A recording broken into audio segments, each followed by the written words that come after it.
رب اشرح لي صدري ويسر لي أمري واحلل عقدة من لساني يفقهوا قولي رب يسر ولا تعسر وتمم بالخير وبك نستعين۔ السلام علیکم ورحمۃ اللہ وبرکاتہ۔ سورۃ العصر کے پارٹ 1 میں ہم نے پڑھا کہ یہ گزرتا ہوا زمانہ، یہ گزرتا ہوا وقت گواہ ہے کہ تمام کے تمام انسان خسارے میں ہیں، سوائے ان کے جو ایمان لائے، عمل صالح کرے، پھر تواصی بالحق کرے یا اور تواصی بالصبر کرے۔ یہ 4 چیزیں کم از کم وہ ہیں جن کو اختیار کر کے انسان نقصان سے بچ سکتا ہے۔ اچھا، یہاں ایک عجیب المیہ سامنے آتا ہے، اگر ہم تھوڑا سا غور کریں تو سٹیٹمنٹ ایسے نہیں ہے کہ انسان کامیاب ہی نہیں ہے یا کامیاب ہی نہیں ہو سکتا الا یہ کہ وہ ایمان لائے، عمل صالح کرے، تواصی بالحق کرے یا تواصی بالصبر کرے، بلکہ جملہ یوں ہے کہ ساری ہی انسانیت خسارے میں ہے الا وہ لوگ جو یہ 4 کام کریں،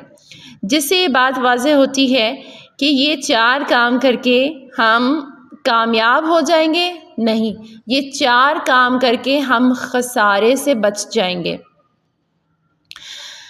یعنی کم سے کم لیول کا ذکر ہے، یہ 4 کام کر کے آپ بس نقصان سے بچ جائیں گے۔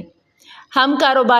دنیا کے کاروباری نقطۂ نظر سے سمجھنے کی کوشش کرتے ہیں کہ اگر کسی کے پاس کوئی سرمایہ ہے اور کوئی ہدایت دینے والا اس کو نصیحت کرتا ہے کہ اگر تم فلاں فلاں فلاں 4 ہدایات پر عمل کرو تو تم نقصان سے بچ جاؤ گے، آپ کیا سمجھتے ہیں کہ کیا ایک سمجھدار سرمایہ کار صرف انہی ہدایات کو اپنائے گا تاکہ وہ صرف نقصان سے بچ سکے؟ نہیں، بلکہ اس کا اگلا مرحلہ کیا ہوگا کہ وہ کاروبار میں برابر کا فائدہ لے سکے۔ اس سے آگے اس کا کیا اسٹیپ ہوگا کہ وہ منافع حاصل کر سکے اپنے سرمایے سے بڑھ کر، ٹھیک ہے؟ اور اس سے آگے کاروبار بڑھانے کی سوچ ہوگی، کاروبار چمکانے کا مرحلہ ہوگا، اپنی اگلی برانچ بنانے کا مرحلہ ہوگا، اپنے سرمایے کو مزید بڑھائے گا تاکہ اس کا منافع مزید بڑھ سکے، اور پھر اسے اس شہر کے علاوہ کسی دوسرے شہر میں بھی پھیلانے کی کوشش کرے گا، اپنی ایک برانڈ بنانے کی کوشش کرے گا، پھر اس کا دل چاہے گا کہ میری اس برانڈ کی مزید برانچز ہوں، اسی ملک میں دوسرے شہروں میں ہوں یا پھر کسی دوسرے ملک میں بھی ہو، مزید اس کو منافع ہوتا چلا جائے گا اور وہ مزید اس کو بڑھانے کی کوشش کرتا ہی چلا جائے گا، نہ کہ وہ صرف ان 4 ہدایات پر عمل کر کے خسارے سے بچنے کی کوشش کریں، ٹھیک ہے؟ تو یہاں سے ہم نے 4 جو مراحل پڑھے ہیں ان کو اپنے ذہن میں رکھیں کہ اللہ تعالیٰ ان 4 مراحل کو اس لیے پیش کر رہا ہے کہ انسان نقصان سے بچ جائے، یعنی کہ یہ لویسٹ لیول ہے۔ اب ہم نے اس لیول میں اس مرحلے کے 2 سٹیپس پڑھ لیے تھے، اور اب اگلا سٹیپ ہم پڑھیں گے۔ پہلے ہم نے ایمان میں اقرار باللسان اور دوسرا تصدیق بالقلب پڑھا تھا، اب اس کے ساتھ اس کا دوسرا جو ہے وہ عمل صالح پر تھوڑی بات کریں گے۔ سورۃ العصر دیکھتے ہیں ایک دفعہ پھر۔ بسم اللہ الرحمن الرحیم۔ والعصر ان الانسان لفی خسر الا الذین آمنوا وعملوا الصالحات وتواصوا بالحق وتواصوا بالصبر۔ عمل صالح بھی دراصل انسان کے قلبی یقین کی عکاسی کرتا ہے، ٹھیک ہے؟ جتنا مضبوط آپ کا قلبی یقین ہوگا اسی حساب سے آپ کا عمل ہوگا۔ مثال کے طور پر اس دنیا میں آگ سے بچنے کے لیے ہم کیا کرتے ہیں، اور آخرت کے لیے ہمارا موٹیو کیا ہے؟ ایک تو خوشخبری ہے جنت کی، جس کے لیے انسان عمل صالح میں آگے دوڑتا ہے، اور ایک طرف بشارت ہے اور ایک طرف نذیر ہے، یعنی آپ کو ڈرایا جاتا ہے کہ جہنم سے بچنے کے لیے برے اعمال سے پیچھے ہٹو۔ تو جہنم کی آگ سے بچنے کے لیے ہم اس دنیا میں عمل کرنے کی کوشش کرتے ہیں، اور دنیاوی آگ سے ہم شعوری نہیں لاشعوری طور پر بچ رہے ہوتے ہیں، اگر ہمیں پتہ ہے کہ ہمارے دائیں طرف آگ لگی ہوئی ہے اور وہ بالکل قریب ہے، یا چولہے پہ ہم کام کر رہے ہیں، تو لاشعوری طور پر ہمارے ایکشنز ایسے ہوتے ہیں جو کہ آگ سے بچاؤ کر رہے ہوتے ہیں، ٹھیک ہے، کیونکہ وہ ایک ایسا یقین ہے جو ہمارے لاشعور میں بس گیا ہوا ہے۔ اور بالکل ایسے ہی اگر دل میں اللہ کا یقین ہو، آخرت کا یقین ہو، جزا و سزا کا یقین ہو، محاسبے کا یقین ہو، جہنم کی آگ پر یقین ہو، تو ہمارے عمل پر لازماً مرتب ہوگا، اس کا اثر ہمارے عمل میں نظر آئے گا، اور اسی عمل کو قرآن عمل صالح کہتا ہے۔ پھر ہم ہر حلال پر ہم اکتفا کریں گے، چاہے وہ ہمارے پاس تھوڑا ہی کیوں نہ ہو، اور ہر معصیت کے کام میں ہمیں شعلے بھڑکتے نظر آئیں گے جو کہ آخرت کی آگ کے ہوں گے۔ ہر برائی کے کام کی طرف ہاتھ بڑھاتے ہوئے جہنم کی حدت محسوس ہوگی، بالکل ایسے ہی جیسے عمل صالح کرتے ہوئے صحابہ کرام کو جنت کی خوشبو محسوس ہوا کرتی تھی۔ اچھا، اب ہم نے ان 4 عناصر میں سب سے پہلا ایمان، اور اس میں بھی اقرار باللسان اور تصدیق بالقلب پڑھا کہ یہ دونوں آپس میں لازم و ملزوم ہیں، اقرار باللسان اور تصدیق بالقلب، اور بالکل اسی طرح عمل صالح اور تصدیق بالقلب ایک دوسرے سے جدا نہیں کیے جا سکتے۔ جیسے کہ نبی کریم صلی اللہ علیہ وسلم کی حدیث میں ہم نے پارٹ 1 میں دیکھا تھا کہ جب مومن کسی گناہ میں مبتلا ہوتا ہے تو اس کا ایمان اس کے اوپر منڈلاتا ہے، اس سے زائل ہو جاتا ہے۔ ایک دوسری حدیث میں حضرت ابو ہریرہ رضی اللہ تعالیٰ عنہ سے مروی ہے، آپ صلی اللہ علیہ وآلہ وسلم نے فرمایا لا يزني الزاني حين يزني وهو مؤمن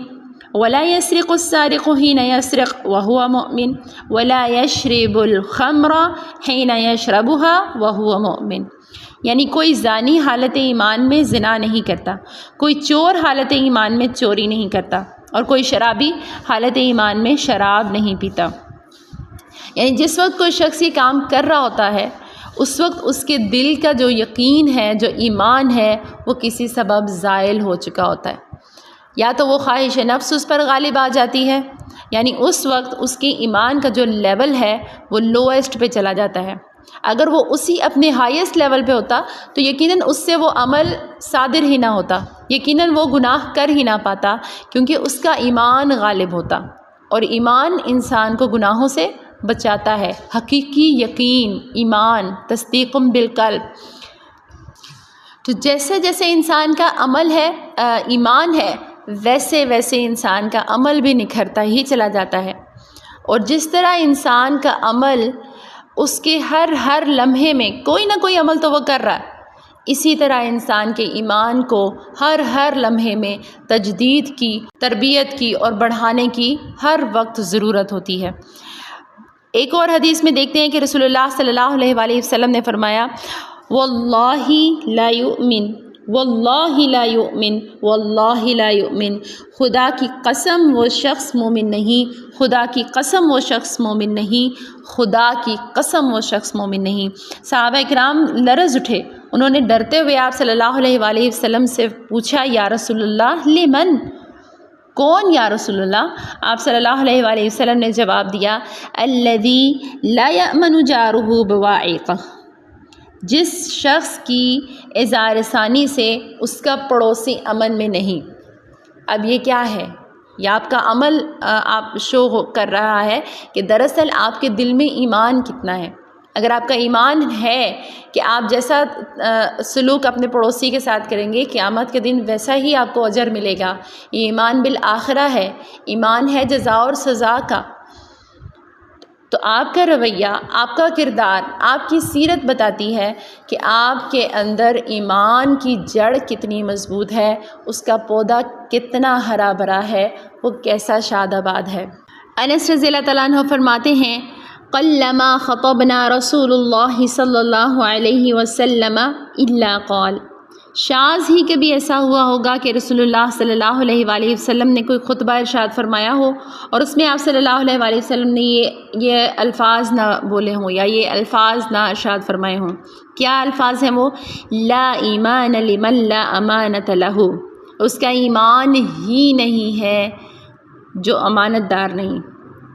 یعنی جس شخص میں امانت نہیں ہے اس کا کوئی ایمان نہیں ہے۔ اب امانت کا تعلق آپ کے عمل سے ہے، لیکن اس کو کیسے ایمان کے ساتھ جوڑ دیا گیا، اور پھر فرمایا وَلَا دِينَ لِمَن لَا عَهْدَ لَهُ، اور اس کا کوئی دین نہیں ہے جو وعدہ وفا کرنے والا نہیں، جو ایفائے عہد نہیں کرتا۔ حضرت عمر رضی اللہ تعالیٰ عنہ کا ایک واقعہ مجھے ہلکا سا یاد آ رہا ہے۔ حضرت عمر رضی اللہ تعالیٰ عنہ نے کسی کی گواہی مانگی تو ایک صحابی نے کہا کہ ہاں میں اس کی گواہی دے سکتا ہوں، میں اس کی گارنٹی دے سکتا ہوں۔ حضرت عمر رضی اللہ تعالیٰ عنہ نے کہا کہ آپ کس طرح اس کی گارنٹی دے سکتے ہیں؟ انہوں نے کہا کہ میں نے اسے ہمیشہ مسجد میں آتے دیکھا ہے، یہ نماز پڑھتا ہے۔ تو حضرت عمر رضی اللہ تعالیٰ عنہ نے کہا کیا تم نے اس کے ساتھ معاملہ کر کے دیکھ لیا، لین دین کر کے دیکھ لیا؟ یعنی یہ آپ کے کسی پر بھروسے کا تقاضا کیا ہے؟ یہاں پر آپ کے لین دین کو، آپ کے معاملات کو، آپ کے کردار کو، آپ کے ہر عمل کو ایمان کے ساتھ کیسے ریلیٹ کیا جا رہا ہے۔ تو معلوم ہوا کہ ایمان اور عمل صالح لازم و ملزوم ہے، ان دونوں کا آپس میں بہت مضبوط ریلیشن ہے کہ اگر واقعی سچا ایمان، حقیقی ایمان انسان کے اندر رچ بس گیا ہے تو اس کی سیرت و کردار میں اس کی جھلک ضرور نظر آئے گی۔ اور یہی بات ہم نے پچھلے لیسن میں پڑھی تھی کہ علم جو ہے وہ نیکی ہے اور جہالت بدی ہے، اور ایمان نام ہے علم حقیقت کا، اور عمل صالح اس کا لازمی نتیجہ ہے۔ اب دیکھتے ہیں تیسرا جز تواصی بالحق، اور چوتھا جز تواصی بالصبر۔ ٹھیک ہے، تواصو، تھوڑا سا اس لفظ کو سمجھ لیتے ہیں۔ تواصو کا لفظ وصیت سے ہے۔ ویسے تو ہمارے اردو میں یہ لفظ آخری کلمات کو کہا جاتا ہے، یعنی کہ موت کے وقت جو شخص کسی کو نصیحت کرتا ہے تو اس کے لیے یہ لفظ استعمال ہوتا ہے، لیکن عربی میں کسی بھی بات کی تاکید کرنی ہو، کسی بھی بات کو میں زور پیدا کرنا ہو تو اس کے لیے وصیت کا لفظ استعمال کیا جاتا ہے۔ ٹھیک ہے، اور پھر یہ مبالغے کا صیغہ ہے، یعنی تواصی کا مطلب پھر یہ ہوا کہ آپ نے کسی کام کو اہتمام کے ساتھ سر انجام دینا ہے، اور پھر اس میں آپ نے دوسروں کو بھی شامل رکھنا ہے، یعنی باہم مل جل کر آپ نے کسی کام کو کرنا ہے۔ ٹھیک ہے، انتہائی اہتمام کے ساتھ اور ایک دوسرے کے ساتھ مل کے ایک دوسرے کو تلقین کرنی ہے۔ کس چیز کی تلقین کرنی ہے؟ اب اس میں دو چیزیں ہیں، ایک ہے حق اور دوسرا ہے صبر۔ حق کیا ہوتا ہے؟ ہمارے اردو میں بھی یہ لفظ استعمال ہوتا ہے، ہاں یہ فی الحقیقت ایسا ہی ہے، یعنی حقیقت کا لفظ بھی حق سے ہے کہ واقعی یہ چیز موجود ہے، کوئی چیز حقیقتاً ایسے ہی ہے، یا پھر ہم کہتے ہیں کہ ہاں یہ اس پر واجب آتا ہے، یہ اس کا حق بنتا ہے، اس نے ایسا کیوں کیا، یہ تو اس کا حق بنتا ہے۔ اس طرح حق اس چیز کو بھی کہتے ہیں جس کی کوئی مقصدیت ہو، جس کے پیچھے کوئی مقصد ہو اور جسے عقل تسلیم کرے۔ ٹھیک ہے، اور اخلاقاً بھی جو چیز ضروری ہو، واجب آتی ہو، اسے بھی حق کہتے ہیں۔ اب قرآن پاک میں یہاں پر جو حق کا لفظ استعمال ہوا ہے، اس سے مراد چھوٹی سے چھوٹی تلقین یا نیکی کا حکم یا امر بالمعروف یا چھوٹے سے چھوٹے کسی اچھے کام یا بھلائی کے کام کا حکم دینا سے لے کر بڑے سے بڑے اس کائنات کے جو بھی حقائق ہیں، جو بھی اعترافات ہیں، جو بھی ہیں اس کائنات کا حق ہے، اس کی تلقین کرنا، اس کی طرف دوسروں کو دعوت دینا، اور سب سے پہلے اس کا علم حاصل کرنا، یہ سب تواصی بالحق میں شامل ہو جاتا ہے۔ جیسے مثال کے طور پر کوئی کسی کو مارتا ہوا دیکھے، دو لوگ آپس میں لڑائی کر رہے ہیں، آپ دیکھتے ہیں کہ ایک ناحق دوسرے کو مار رہا ہے، تو آپ جا کے اس کو سمجھاتے ہیں کہ بھائی آپ اس کو کیوں مار رہے ہیں؟ یا پھر کوئی دو بچے ہیں، وہ والدین کے ساتھ برا سلوک کرتے ہیں یا اچھے اخلاق سے بات نہیں کر رہے، آپ ان میں سے کسی ایک کو سمجھا دیتے ہیں کہ بھائی آپ ایسے کیوں بات کرتے ہیں، وہ آپ کے والدین ہیں یا کسی نے کسی کا قرض لیا ہوا ہے، آپ جا کے اسے کہہ دیتے ہیں بھائی وہ بھلا آدمی ہے، آپ کے پاس اگر توفیق ہے تو آپ اس کا قرض ادا کر دیں۔ یہ سب کیا ہیں؟ حق کی باتیں ہیں نا، ایک دوسرے کے حق ہیں جن میں آپ ایک دوسرے کے ساتھ، یہ بہت چھوٹے لیول کی مثالیں ہیں، ٹھیک ہے، لیکن ایمان میں، اسلام میں، دین میں، نیکی کے کاموں میں کسی کو بھی چھوٹا اور معمولی نہیں سمجھنا چاہیے، ٹھیک ہے۔ تو یہ بھی تواصی بالحق ہے۔ اب اسی کے ساتھ جڑا ہوا ہے تواصی بالصبر۔ اب جب آپ یہ سارے کام کرتے ہیں، مثال کے طور پر کوئی شخص ہے اور وہ راستے میں جا رہا ہے، آپ دیکھتے ہیں کہ وہ آج کل تو ٹن پیتے ہیں یا اسٹرا کے ساتھ جوس پی رہے ہیں، وہ الٹے ہاتھ سے پکڑا ہوا اس نے، آپ اس کو پیار سے روکتے ہیں اور اسے کہتے ہیں بھائی آپ سیدھے ہاتھ سے پی لیجئے، ٹھیک ہے۔ اگر تو سلیم الفطرت ہوگا، مسکرا کے سیدھے ہاتھ سے پکڑ لے گا، بھائی ہاں یاد دہانی فائدہ دیتی ہے ہر اس شخص کو جس کے اندر خود خیر موجود ہوتی ہے۔ لیکن اگر تھوڑا سا کسی الٹے مزاج کا ہوگا تو وہ سب سے پہلے کہے گا بھائی آپ کو کیا مسئلہ ہے، میں اپنے ہاتھ سے پی رہا ہوں، تو وہاں پہ کیا صبر آ جائے گا۔ یہاں تواصی بالحق کے ساتھ ہی تواصی بالصبر ہے۔ آپ جیسے کہ ابھی میں نے قرض کی مثال دی، دوسرا شخص کہے گا آپ کا اس میں کیا معاملہ ہے، آپ کون ہوتے ہیں ہمارے معاملے میں بولنے والے، چلو آپ اپنی راہ لیں، ٹھیک ہے۔ مخالفت کا سامنا، ذلت کا سامنا، ناکامی کا سامنا لازمی کرنا پڑے گا جب آپ تواصی بالحق کریں گے، بالخصوص جب آپ بڑے حقائق اور ان کی طرف آپ تبلیغ کرتے ہیں، ان کی اشاعت کرتے ہیں، تو وہ ایک بہت صبر آزما کام ہے، ٹھیک ہے۔ ایسا ممکن نہیں ہے کہ انسان مسائل جھیلے بغیر اللہ تعالیٰ کے اس حق کی طرف دعوت دے جس کا اللہ تعالیٰ نے، جو کہ اللہ تعالیٰ کی طرف سے مطلوب ہے۔ اب ہم دیکھتے ہیں کہ ان چاروں عناصر کا آپس میں کیا تعلق ہے، ٹھیک ہے۔ سب سے پہلی بات ہے کہ فطرتاً، یہ عام اصول ہے، اللہ تعالیٰ نے انسان کی فطرت میں یہ چیز رکھی ہے کہ وہ خیر کو پسند کرتا ہے، ٹھیک ہے، خیر کو پسند کرتا ہے۔ اب اسلام سے بہتر خیر کہاں ہو سکتی ہے؟ ایک انسان نے خیر کو تلاش کیا، علم حاصل کیا، اس نے اس کی تصدیق کی، پہچان لیا، ٹھیک ہے۔ اب یہ اس کا ایمان ہو گیا، اور اس کے بعد اگر اس نے واقعی اس کو خیر پر یقین آ گیا ہے تو وہ خیر اس کے عمل میں ڈھلتی ہی چلی جائے گی، وہ ہر عمل اپنا اسی کے مطابق کرے گا۔ تو ایمان اور عمل صالح۔ پھر اگلا سٹیپ فطرتاً، میں کہہ رہی ہوں فطرتاً انسان میں یہ چیز ہے کہ جب اس کو کوئی خیر پہنچتی ہے تو وہ دوسروں کو بتانا چاہتا ہے، دوسروں کو بھی اس چیز میں، اس فائدے میں شامل کرنا چاہتا ہے۔ میں فلاں جگہ گئی، وہاں مجھے یہ فائدہ ہوا، دیکھیں آپ بھی یہ کر کے دیکھیں۔ جیسے روزمرہ ہم ایک دوسرے کے ساتھ ٹوٹکے شیئر کر رہے ہوتے ہیں، اسی سے آپ مثال لیں، مجھے اس سے فائدہ ہوا، آپ بھی یہ کر کے دیکھیں، میں نے فلاں اس بیماری میں میں نے فلاں ٹوٹکا استعمال کیا، میں نے اس طرح کر کے دیکھا تو مجھے آرام آ گیا، آپ بھی یہ کر کے دیکھیں۔ تو یہ انسان کی فطرت میں یہ چیز شامل ہے۔ پھر یہ حق جو سب سے عظیم حق ہے، جو انسان کا مقصد حیات ہے، وہ بھی فطرتاً ہم سے یہی تقاضا کرتا ہے کہ آپ نے حق کو پا لیا، پھر آپ نے اس کے مطابق عمل صالح کیا، اس کے بعد باہر نکلیں اور آپ اس خیر میں باقی لوگوں کو شامل کریں۔ پھر جب آپ نے اس کی اشاعت و تبلیغ کا کام شروع کیا تو لازماً آپ کو مخالفت کا سامنا ہوگا، اور پھر اس مخالفت کے بدلے میں آپ کو صبر کی تلقین، خود بھی صبر کرنا ہے اور دوسروں کو بھی صبر کی تلقین کرنی ہے۔ انسانی اخلاقیات بھی اس چیز کا تقاضا کرتی ہے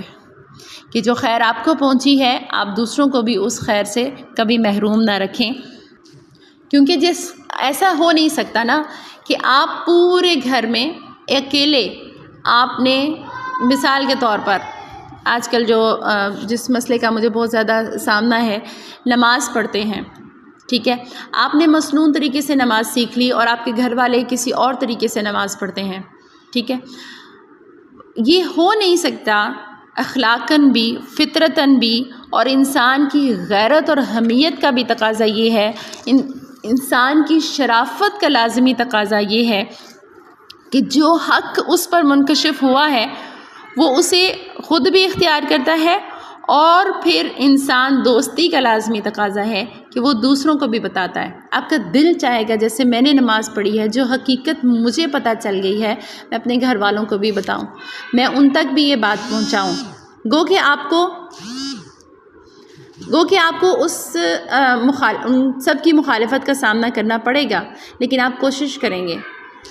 ٹھیک ہے؟ یا تو پھر آپ یہ ہے کہ آپ ان کو ان کے رنگ میں ڈھل جائیں گے، یا پھر آپ بھرپور کوشش کریں گے کہ آپ ان کو بھی اپنی طرف لے آئیں۔ گویا ایمان، عمل صالح، تواصی بالحق، تواصی بالصبر، یہ سب جیسے علامہ اقبال کہتے ہیں، یہ سب کیا ہے فقط ایک نقطہ ایمان کی تفسیریں، ٹھیک ہے؟ کہ یعنی ایمان ہی کے ارد گرد یہ چاروں چیزیں گھومتی ہیں کہ اگر ایمان حقیقی ہو جائے تو اس سے عمل صالح ضرور پیدا ہوگا، اور اگر عمل صالح پختہ ہو جائے تو تواصی بالحق لازمی ہے، اور جب آپ تواصی بالحق کرتے ہیں تو پھر بالصبر کا مرحلہ تو لازمی آئے گا۔ مختصراً طور پر اس پوری سورہ پر معمولی سا غور و فکر سے ہمیں پتہ چلتا ہے کہ ہر انسان جو اس دنیا میں زندگی بسر کر رہا ہے وہ کسی نہ کسی محنت میں، کسی نہ کسی مشقت میں، کسی نہ کسی سعی و جہد میں ہر وقت کہیں نہ کہیں مشغول ہے، اور انسان کے نزدیک انسان کی کامیابی کا معیار کچھ نہ کچھ معیار ضرور ہے، جس کے لیے وہ محنت کرتا ہے، مشقت کرتا ہے، تکالیف برداشت کرتا ہے، مصائب برداشت کرتا ہے۔ آخر اس کی زندگی میں کوئی نہ کوئی ٹارگٹ ضرور ہوتا ہے، کوئی نہ کوئی تمنا، کوئی نہ کوئی آرزو اسے ہر وقت تڑپاتی رہتی ہے، کوئی نہ کوئی مایوسی ہے، کوئی الجھن ہے، کوئی صدمہ ہے، کوئی خوشی ہے، کوئی ٹارگٹ ضرور ہے جس کے پیچھے وہ مشقت میں ہے، اور ایک ٹارگٹ وہ ہے جو اللہ تعالیٰ سورہ عصر میں بیان کر رہے ہیں۔ ایک معروف انسانی کامیابی کا معیار یہ ہے کہ انسان کے پاس دولت ہو، شہرت ہو، وجاہت ہو، اس کی ناموری ہو، اس کا کاروبار ہو، اس کے پاس زیادہ سے زیادہ جائیداد ہو، اس کی حیثیت ہو بڑی۔ لیکن سورۃ العصر ہے وہ کامیابی کا معیار کیا بتا رہا ہے کہ اگر آپ کے پاس کھانے کے لیے کچھ بھی نہیں ہے اور آپ کے پاس ایمان کی دولت ہے، آپ کے پاس پہننے کے لیے مناسب لباس نہیں ہے، لیکن آپ کا دامن عمل صالح کی پونجی سے بھرا پڑا ہے، اگر آپ کے پاس 2 وقت پیٹ بھرنے کی روٹی نہیں ہے تو بھی آپ کے پاس تواصی بالحق اور تواصی بالصبر آپ کے پاس ہے، تو انسان قرآن کی روح سے، سورۃ العصر کی روح سے اللہ کے نزدیک کامیاب شخص ہے، کامیاب انسان ہے۔ اور ایک مشقت وہ ہے جو انسان نے خود اپنے لیے قائم کر دی، اور ایک مشقت وہ ہے جو اللہ تعالیٰ کی طرف سے پیش کیے گئے اس کامیابی کے فارمولے میں ہے۔ یعنی مشقت تو بہرحال ہے۔ اللہ تعالیٰ خود قرآن پاک میں فرماتے ہیں لَقَدْ خَلَقْنَا الْإِنسَانَ فِي كَبَدٍ، ہم نے انسان کو پیدا ہی مشقت اور محنت میں کیا ہے۔ اور اللہ تعالیٰ فرماتے ہیں یا ایھا الانسان انک کادح الی ربک کدحا فملاقی،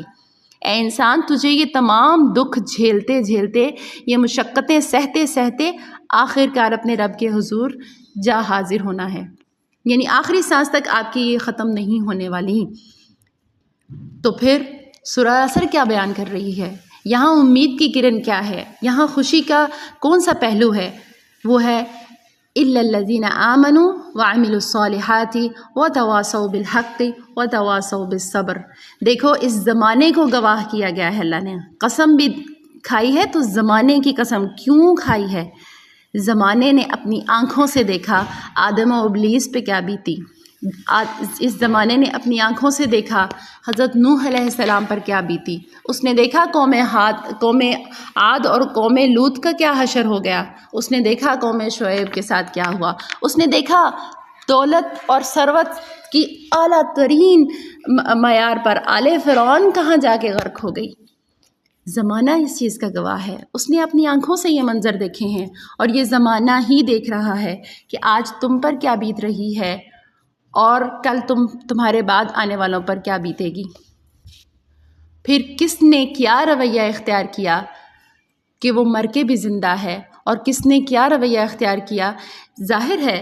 ایک ظالم کی تلوار جو اگر کسی پر چلے تو اسے ختم کر دیتی ہے، تو خود ظالم نے بھی ایک دن ختم ہونا ہے، تو اہم بات یہ نہیں کہ وہ بھی ختم ہو گیا وہ بھی ختم ہو گیا، اہم بات یہ ہے کہ آپ نے اپنا خاتمہ کس حال میں کروایا۔ وہ امید کی کرن سورہ عصر آپ کو پیش کرتی ہے، آمنو ایمان لے آؤ، عمل الصالحات اور عمل صالح کر لو، اپنی مشقتوں کا رخ اس طرف کر لو، دنیا سے صرف اتنا لو جو آپ کے زندہ رہنے کے لیے کافی ہے۔ ایسا نہیں ہے کہ اللہ تعالیٰ نے انسان کے اندر اس کے ارد گرد کے ماحول کی ہر کشش کو، ہر محبت کو رکھا ہے۔ اسے پاس گزرتی ہوئی گاڑی، ایک خوبصورت لباس، کوئی بھی خوبصورت دنیاوی چیز، گھر کی آرائش، خوبصورت گھر ضرور متاثر کرتا ہے۔ ایسا نہیں ہے کہ آپ کے دل سے یہ حس ختم ہو جائے، نہیں، ایسا نہیں ہو سکتا نا۔ اگر ایسا ہو جائے تو پھر تو امتحان ختم ہو جائے۔ لیکن جس ترتیب اور جس تسلسل کے ساتھ یہ چیزیں اپنے پوری قوت کے ساتھ، پورے جاہ و جلال کے ساتھ آپ پر اثر انداز ہونے کے لیے ہر سمت سے آپ کی طرف آ رہی ہیں،